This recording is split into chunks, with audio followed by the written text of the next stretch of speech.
Nuuspot. Onbevange, onbegrens, onbevooroordeel.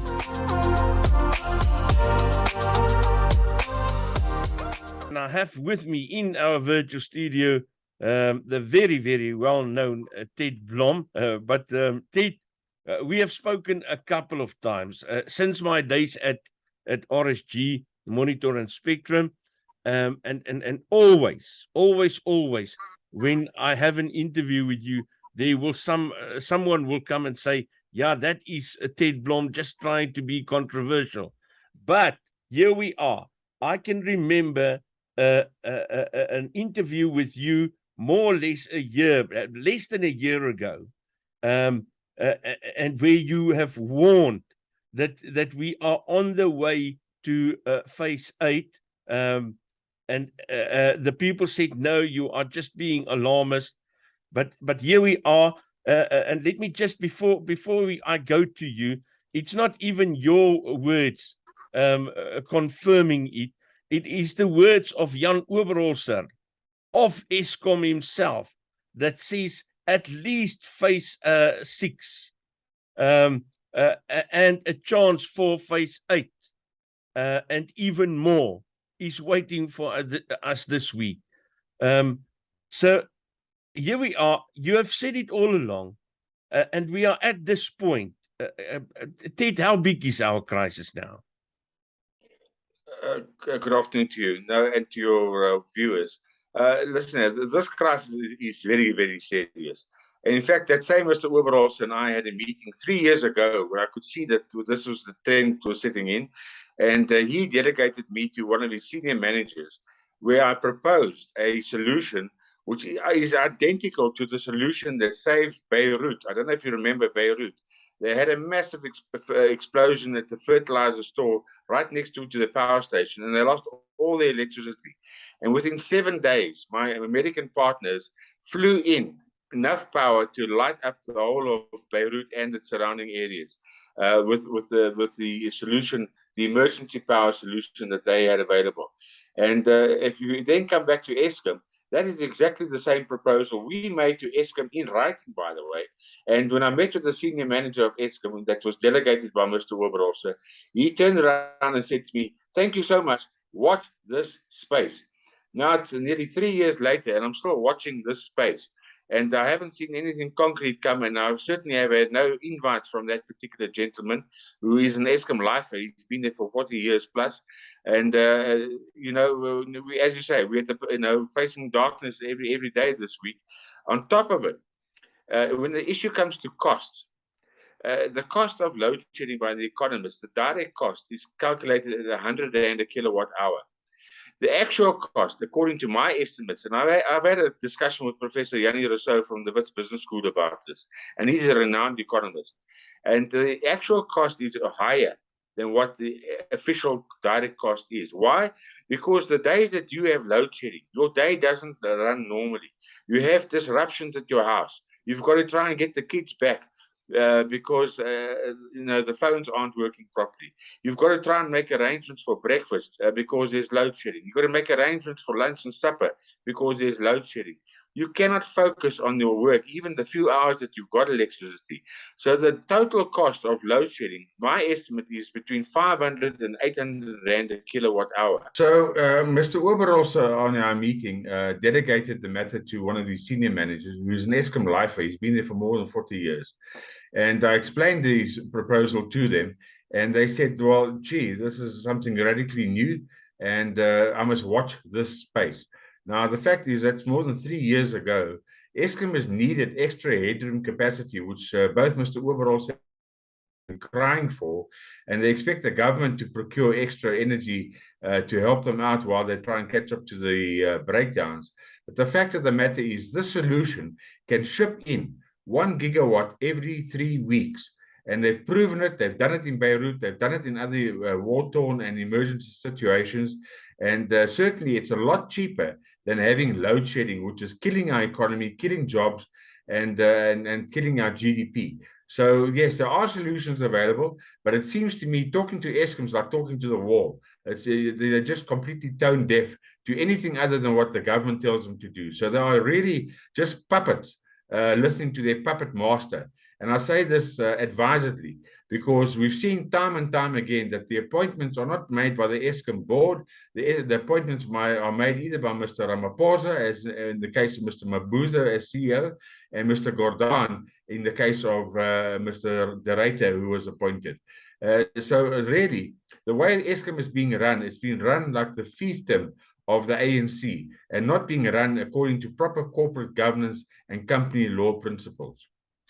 Ted, I want to come back to this now, just a little while on in this conversation. But I think one important question to ask is whether this is whether Eskom is able to turn this around. Are we going for total darkness now, or is there a possibility of turning it around? Okay, so if I may just explain why I'm going to tell you what my answer, and I don't want to be alarmist. People mustn't get panicky about this. They must rather take control of the situation. But I've had several people call me over the last couple of weeks, including people that work on the peripheral equipment to the actual boiler and the turbines. And for instance, at Majuba in June, one mill broke down 197 times. 197 times. Now, if you say, well, it takes an hour to fix up each breakdown, which is not true, because it takes you longer than an hour to get from the local town, Witbank, to the actual power station and get through security.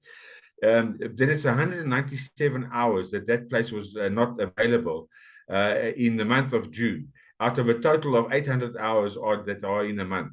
So a quarter of the month already just for waiting time. That one unit at Majuba out of 6 was not available. If I tell you that the breakdowns included 5 gearbox breakdowns, you won't believe me. How can a gearbox break down 5 times in the same gearbox 5 times in 1 month? It just points to incompetent repairs and or incompetent running of the machinery. It's one or the other. It can't be ghosts coming at nighttime or something like that. There's got to be a rational reason why these things break down. On top of that, I'm told that Eskom has run out of spare parts because of the budget cuts. And the budget cuts have been directed by Mr. De Ruyter and Mr. Gordhan, as far as I'm aware. If I'm wrong, they must come forward and tell me that I'm wrong. But the fact of the matter is, Eskom's maintenance and repair budget has apparently been cut by more than 75%. You cannot run what you yourself described as old and dilapidated plant, which is not actually true, but nevertheless, you can't want to run it on a shoestring budget. It just doesn't make rational sense. So I think it's time that we call out the facts as we see them, and we use the whistleblower information that is passed on to us and say that there's actually a third force or another agenda operating at Eskom. Because any rational person that had any rational skills and thinking ability would have fixed up and identified the core root problems of Eskom within 3 years and at least have made some dent, which Mr. De Ruyter promised when he came and joined Eskom, in fact, in November of 2019, but officially on the 1st of January 2020. He came with the idea that he wanted to refurbish it. He was going to get the OEMs, the original equipment manufacturers, involved. I said, hallelujah, we'll stop the pirate parts and all that nonsense. And then he went ahead and he said, man, he's even going to get warranties from the OEMs. And I thought, now this guy's now on a different planet, because no OEM will give you a warranty on repairs of equipment that's been abused for more than 20 years. But so hallelujah, let him get the OEMs in, the people that built the stuff, let them come and fix the thing up properly, and let's have another 20, 30, 40 years out of the so-called old and dilapidated equipment. If I can just add, if you've flown on a 747 Boeing in the last 10 years, that Boeing would have been more than 40 years old. Eskom's plant is around 40 years old, the older plant. So there's nothing wrong with flying in an old Boeing. In fact, as long as it's properly maintained. In fact, there's still Spitfires from the Second World War flying around because they've been properly maintained. The issue isn't the age. You replace all the wear parts. The issue is the level and quality of the care and maintenance that you put into those plants. But are we able to turn this around, or is it a downward spiral? Well, if you're using spare parts from the local hardware store to fix up industrial equipment, I think you're on a very slippery downward spiral. And I think with the current attitude of cutting the maintenance budget and making excuses, so every time Eskom's come online in the last 3 years, it's been the same old story. Medupi Unit 2, Kusile Unit 3, Duva Unit 2, Creel Unit 1.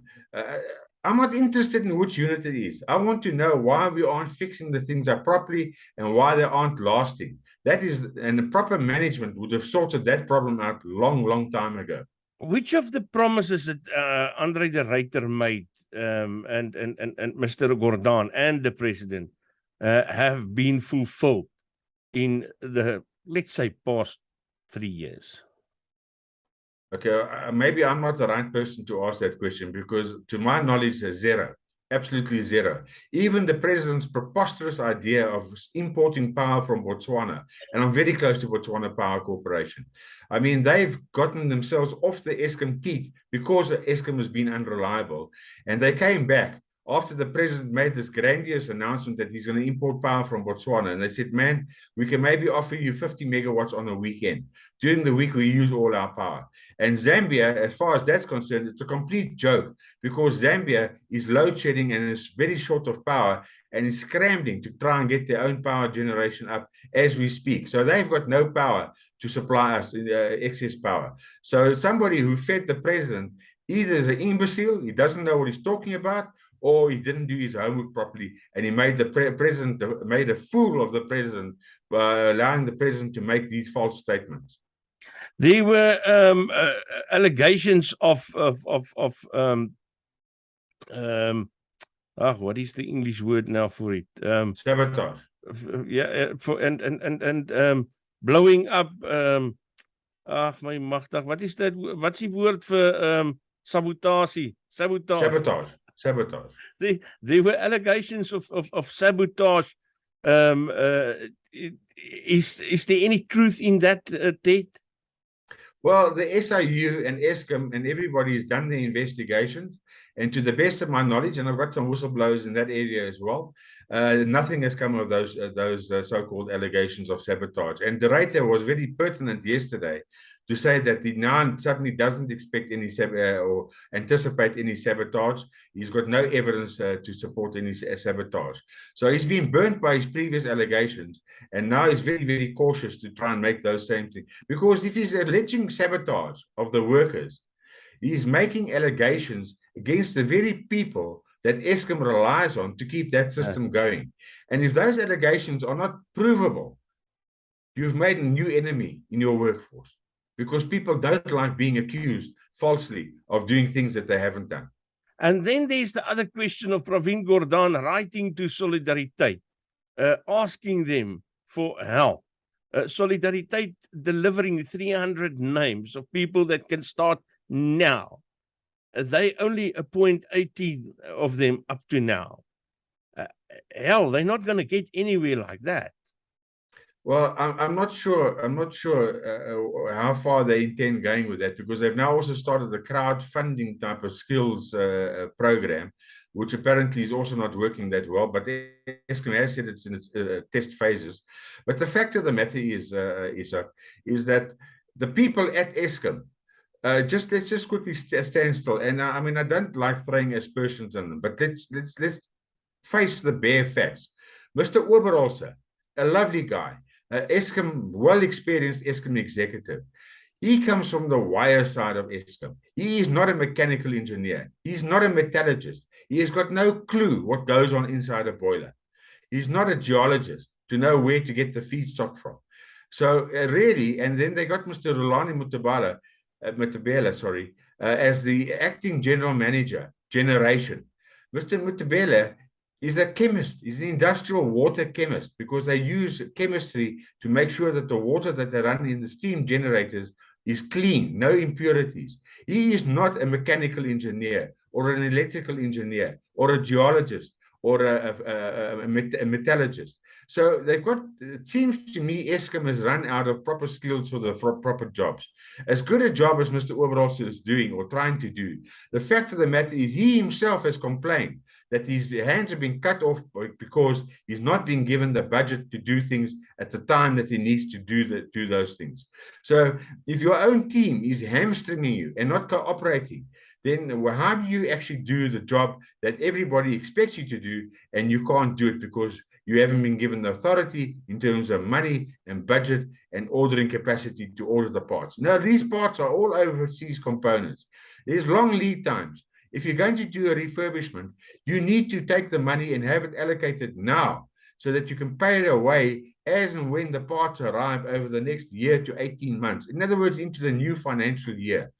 For some other reason, the geniuses at Eskom, despite being there for years and years, don't have the capacity to budget and allocate money now for another financial period. I mean, I can't believe the simplicity of their budgeting system, that they can't even cater for something that's inherent in that type of industry. It's inherent. It's the same as when you want to buy coal. You pay now, you book a coal mine now. It takes 5 years to develop a new coal mine. If you don't put your money down now and start the development funding of that coal mine, you're not going to have anything in 5 years' time. So, I mean, it's inherent in Eskom's generation profile. So for Eskom to now, a new CFO who's been there for a year, he's in fact been with Eskom for many, many years. But for now, since he's been CEO, CFO, to say that he can't make the money available for an outlying financial period is absolute nonsense. It's core to the business. And if he doesn't know how to do it, then he's not the right person for the job. Finish and clear. Just before my last question, are we on the point of a total meltdown of Eskom? You've asked me this question. I've tried to not be alarmist. The fact of the matter is, if there is no intervention, I nearly said divine intervention, but I don't want to play with God. But if there's no proper intervention by people who actually know what is required, yes, the possibility and the probability of a meltdown and a total blackout is probably highest now in the 100 years history of Eskom. It's never been higher. Where to now from here for normal South Africans like you and me that's living day to day, that don't live in government houses and don't have big generators? Well, I think from a domestic point of view, people, and I've been saying this for a long time, since 2013, in fact, people need to get off the grid. To the extent that Mr. Ramaphosa has now opened up the grid for households to contribute. Eskom did that calculation in 2013. I made the calculation and estimate in 2012. My answer was that if they get every bricks and mortar household to put up solar and feed it into the grid during the daytime, that could generate 8 gigawatts of power. Not base load, but during the day while the sun's shining on good days. Eskom has done its own calculation. Dr. Tobias Nimish did that calculation when he was at Eskom and concurred that the number was 8 gigawatts of capability if the grid was opened up to households. If that happens, at least the households will not be a further drain on the grid. Eskom was reluctant to allow it because it means the erosion of their revenue stream. But nevertheless, we're now in a crisis situation, so that needs to happen. And that can help households. As far as industry is concerned, other than the energy-intensive user group, who have to use ginormous amounts of energy and would need farmland from here to Timbuktu and back to put up solar and whatever to try and give them some sort of consistency. Other than that, for more normal industrial businesses, they're going to have to go to wind or renewables and battery backup at enormous cost. The battery cost is 10 to 20 times more expensive than what Eskom current power costs are. There is a new solution on the horizon. It's called hydrogen on demand. I am involved with that. And I clearly state that we haven't made any sales yet, but we are busy with the due diligence. And the moment we can get the due diligence passed, and that will be a question of weeks away, we will be able to bring in those units, and you can kiss Eskom and its grid and all the politicians goodbye forever. Jesse, I'm going to phone you first. I'll let you know. As soon as we've done the due diligence. It's been rolled out in other countries. We've done the paper trail, we've done the audit on the paper trail, but you know what? You need to be, if you're going to lead people up that path, you need to be 100% sure that it's going to work. And that's my responsibility towards the public of South Africa. I can't take you to something that I haven't tested and seen with my own eyes. I'm busy doing that. It means overseas travel. As you can see, I'm still recovering from cancer. So yes, as soon as I'm ready to travel, and it will be within weeks, I will take the effort, make the effort, and get there and do the due diligence, and hopefully come back to South Africa with very good news. Ted Blom, resident alarmist and energy expert, thank you very much for your time. That was just a joke, Ted. Thank you very much for your time. I appreciate it because I know with your sickness at the moment, it takes a bit of effort, but I really appreciate it. Thank you for your insights. You're welcome. You're always welcome. And the public must just not lose faith. Dankie, Ted. Goed gaan hoor. Okay, broer. Tot ziens. Nuuspot, die tuiste vir Afrikaanse stories agter die nuus.